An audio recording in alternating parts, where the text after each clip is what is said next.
और ये 3 प्रकार के व्यक्ति कभी भी भगवत प्राप्ति नहीं कर पाते और संसार में सदा सर्वदा दुखी ही रहते हैं। ऐसे 3 व्यक्ति, वो 3 व्यक्ति संसार के ऐसे व्यक्ति हैं बंधुओं, जो कभी भी संसार में न सुख पाते हैं न वहां भी जाके सुख पाते हैं। 3 प्रकार के व्यक्ति हैं। पहले व्यक्ति वो होते हैं जो पर ईर्ष्या। 3 प्रकार के व्यक्ति हैं, बहुत, ये 3 प्रकार के जो भी हों अपने जीवन से उनको ये आचरण निकालने चाहिए। और यही कलयुग का अध्यात्म है, कहीं अलग से नहीं है। पहले व्यक्ति होते हैं जो दूसरे की उपलब्धि से जलते हैं। ये कैसे आगे निकल गया? पहले व्यक्ति है ये, अपने से नहीं, ये कैसे गया? सामने वाले की प्रसन्नता से, सामने वाले की उपलब्धि से, सामने वाले की बढ़ोतरी से, जिन्हें बहुत जलन है, ये कैसे बढ़ रहा है? रात दिन जिनको ईर्ष्या है, द्वेष है, ऐसे व्यक्तियों को कभी भी भगवत प्राप्ति नहीं हो सकती है और वो व्यक्ति दुखी रहते हैं।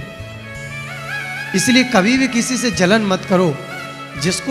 जो मिला सब भगवान की, उसके पुण्यों का प्रताप है। अरे तुम्हारे कहने से किसी की बढ़ोतरी रुक जाएगी क्या? और तुम्हारे ही पुण्य नष्ट होंगे, लेकिन उसका कुछ नहीं होगा। जाको राखे साइया मार सके ना कोई। क्योंकि भाई आज जो चमक रहा है, वो ये बात अलग है कि कोई भाग्य के बदौलत पा रहा हो, बुद्धि से एकदम पप्पू हो, तो भाग्य वाले व्यक्ति से मत जलो। जिसका भाग्य प्रबल है वो भी बढ़ेगा। तो पहले ऐसे व्यक्ति अगर जिनके अंदर ऐसी द्वेष ईर्ष्या, उनको सावधान रहना चाहिए, किसी से जलो मत। अगर किसी से जलना है तो भगवत भक्ति में होड़ करो।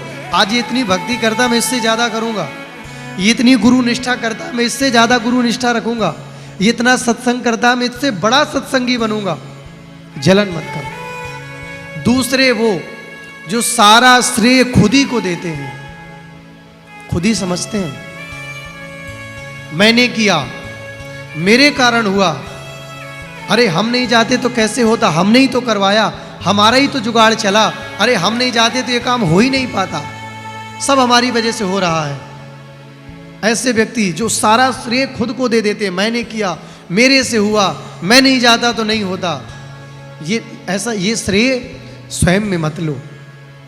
अगर कभी तुम्हारे इस मानव देह से, इस शरीर से कुछ अच्छा बन जाए तो सारा श्रेय गुरुजनों को दो, माता पिता को दो। अगर तुम्हारे देह से दीन दुखियों की, बेसहाराओं की सेवा होती है, कभी कुछ अच्छा कर पाते हो, अच्छा भाव, अच्छा उपदेश, अच्छी सलाह किसी को दे पाते हो, तो श्रेय स्वयं मत लीजिए, ये श्रेय प्रभु को दीजिए। हे प्रभु, ये जो भी मेरा अच्छा श्रेय है मैं आपके चरणों में समर्पित करता हूं। और तीसरे वो होते हैं जो ऐसा मान करके, ऐसा गुमान रख के, ऐसा अभिमान रख करके, ऐसा रख करके भावना बैठते हैं, भगवान उनकी पीठ पर बैठ करके उनके सारे मान अभिमान को बैठा देते हैं। अब भगवान ये अभिमान अपने भक्ति के अंदर रहने नहीं देते हैं। और ऐसी भावना रखने वाले का भगवान सर्वथा विनाश करते हैं। वो भगवान की प्राप्ति नहीं कर पाता, भगवान की प्राप्ति करने योग्य ही नहीं हो बच पाता, प्राप्ति क्या करेगा? ऐसा व्यक्ति न भगवत प्राप्ति कर पाता है और इस संसार में ही हमेशा दुखी रहता है। पर निंदा से बचिए, पर ईर्ष्या से बचिए। कभी स्वयं को मत कीजिए मेरे वजह से हो गया, मैं नहीं जाता तो नहीं बन पाता। अरे भैया, कोई मेहनत ना करे तो वो कैसे बनेगा? और जैसे भी हो, जहां से भी हो, ग्रामीण अंचलों में लोगों की भावनाएं वैसे नहीं बहुत पवित्र हैं, शहरों में भी पवित्र हैं, लेकिन जहां जहां ये कलयुग का प्रवेश है, कुछ लोग अपने अविवेक का परिचय दे देते हैं। मेरी वजह से हुआ, मैं नहीं होता तो नहीं होता। भैया, तुम्हारी वजह से भी होता। किसी से ईर्ष्या रखने से तुम क्या कर लोगे? और सारा श्रेय यदि तुम भगवान को दे दिए, मैंने कुछ नहीं किया, तो ऐसे भक्त से, ऐसे व्यक्ति से भगवान रीझ जाते हैं। और यही भगवत प्राप्ति का सरल साधन है, सरल उपाय है।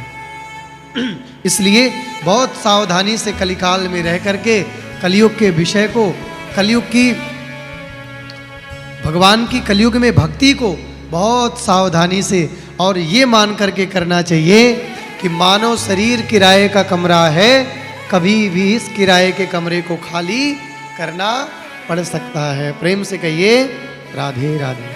ऐसे अनेक प्रकार की बातों का हमारे अध्यात्म में, हमारे शास्त्रों में निरूपण हुआ है।